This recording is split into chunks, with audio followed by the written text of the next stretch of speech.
Without their extensive collection of symbols, they would be unable to retell the same story in novels, movies, TV shows, and even music, and conceal this fact for centuries.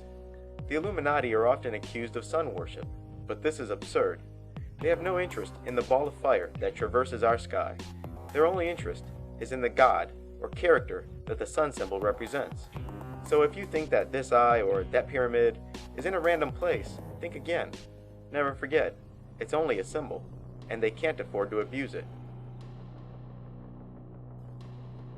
What's the bottom line? While you're watching Saved by the Bell, they see the story of the nations, because they know the symbols. While you're watching The Lion King, they again see the story of the nations, because they know the symbols. With their countless symbols, insiders inform other insiders which character is which, relative to the Illuminati's tradition. The Illuminati share detailed information on demons, spirits, angels, and aliens, beings who we, throughout the ages, have called the gods. But most importantly, they share detailed information regarding individual archangels and demons.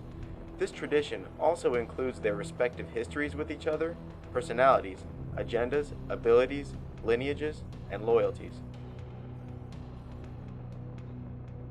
To them, characters like Satan or Archangel Michael or Gabriel, for instance, are not distant and abstract, like they are to Christians, who are given very limited knowledge regarding these individuals.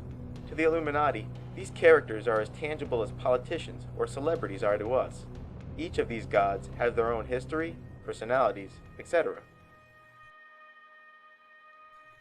But by lining up multiple retellings of these very same characters, and discovering the parts where they all agree, outsiders like us are capable of reconstructing bits and pieces of the Illuminati's inner teachings. And since the beginning of this documentary series, that's exactly what I've attempted to do. This documentary is, for all intents and purposes, the sequel to Hollywood Insider's Full Disclosure, and could have easily been called Full Disclosure 2. Of course, only quote-unquote Hollywood insiders, forgive the expression, are writing these kinds of retellings. So naturally, you'll find repeating themes in stories written by a particular insider, but also a repeating theme occurring in the stories of several writers. Each writer, being bound to a single root story, the gods, can only change the point of view, context, and timeline. Further, it's okay if a different author writes a script for a sequel of a movie. Using the context and characters the first writer decided on, the new writer is likely to write the sequel similar to how the first writer would have. The sequel will be nothing more than the next segment in the timeline, using the same characters, contexts, and settings the first movie used. Sometimes in movies, things are said, or jokes are told, that seem to make no sense. It may have been a scene or joke intended to be understood only by the illuminated. Some jokes just aren't funny, and some scenes just don't make sense unless you're familiar with the symbols and the root story. If a certain writer in Hollywood writes an insider's retelling, it's altogether likely that much, if not all, of their other stories are retellings too. In this documentary, I'll be reviewing many of the movies that were discussed in Full Disclosure, but instead following the career of those Hollywood storytellers. Once again, it all starts with this movie, The Man Who Would Be King. The Man Who Would Be King was released in 1975 and stars Sean Connery and Michael Caine. It's a film about two Englishmen who hatch a plan to travel to a primitive nation and steal its wealth by claiming to be divine beings. They arrive and are initially met with hostility, but are mistaken for gods by the particular natives they encountered first. They become the immediate leaders of this tribe, and would lead the tribe to victory after victory as Danny sets out to conquer all the surrounding tribes. But before his military victories are complete, Danny, played by Sean Connery, is discovered wearing a charm adorned with the Masonic compass and all-seeing eye, and the remaining people, still unconvinced of his divinity, become believers. Apparently, there was a prophecy among the natives regarding the arrival of a man with such a mark. All the nations unite under his leadership, and he comes to rule the entire land for a brief time. Slowly, Danny starts to forget about his original intentions to get the golden run, and decides to stay and take a wife, and remain as leader, while Peachy, played by Michael Caine, decides to take his half of the gold and some soldiers and go home. But before Peachy can leave, Danny is bitten at his wedding and revealed to be only human after he's seen bleeding. During their escape, their gold is wasted, and after a small fight, they are captured and punished. The short story that the movie is based on was written by a member of the Illuminati named Rudyard Kipling more than a century ago, and since the movie's release in 1975, this movie's storyline and concepts have been reused by other Illuminati insiders in Hollywood. A detailed comparison of The Man Who Would Be King and these other movies can be found in Hollywood Insider's Full Disclosure. In this film, I'll simply summarize those comparisons.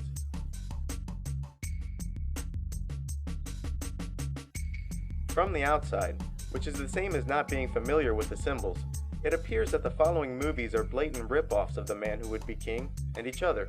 But maybe that's not what's happening. Maybe what's happening is that The Man Who Would Be King, many of the following movies, and countless others are all based on the same root story, and because of it, simply appear to rip off of each other.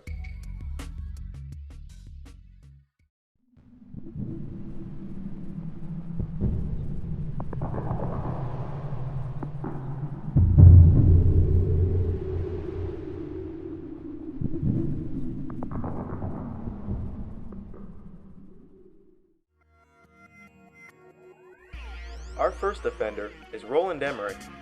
Roland Emmerich is a German, born in 1955, openly gay, an art collector, big surprise, but most importantly, he's a pathetic excuse for a writer. Roland directed and in many cases produced and wrote the stories for movies like Independence Day, Stargate, Godzilla, The Day After Tomorrow, 10,000 BC, 2012, and a few other crappy movies. His retelling of The Man Who Would Be King, or the most obvious one, was Stargate. Stargate is about a portal that's been lying in the sands of the Egyptian desert for ages. The portal was discovered by an excavation team and decades later was activated. The portal, once activated, opened a gate to a planet on the other side of the universe. The group chosen to walk through the Stargate consisted of a small special forces squad and an Egyptologist named Danny. Similar to Danny from The Man Who Would Be King, Danny from Stargate is given a charm with an all-seeing eye on it just before departure. After walking through the Stargate, they arrive to a primitive land, whose locals take notice of Danny's amulet and mistake him for a divine being.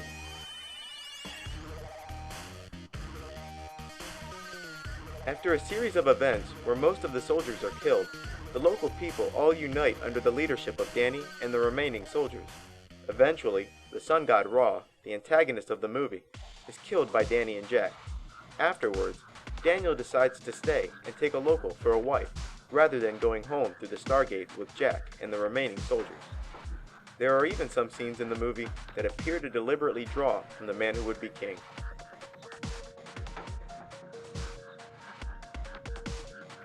The second major movie that Roland wrote was Independence Day. Released in 1996, Independence Day, or ID4 as the advertising campaign would come to call it, was a huge hit. Its major draw, like all of Emmerich's movies, was its action and special effects scenes. The script itself was poorly written. In the movie, an alien sneak attack leaves humanity retreating on all sides. A sense of hopelessness sets in as more counterattacks fail. Finally, it falls upon two men to deliver a computer virus to the aliens' mothership in space. Meanwhile, back on Earth, the human race is forming a global command structure in order to engage the aliens in a unified way. This global command, led by the American president naturally, finds the aliens' weakness and brings a screeching halt to the alien invasion.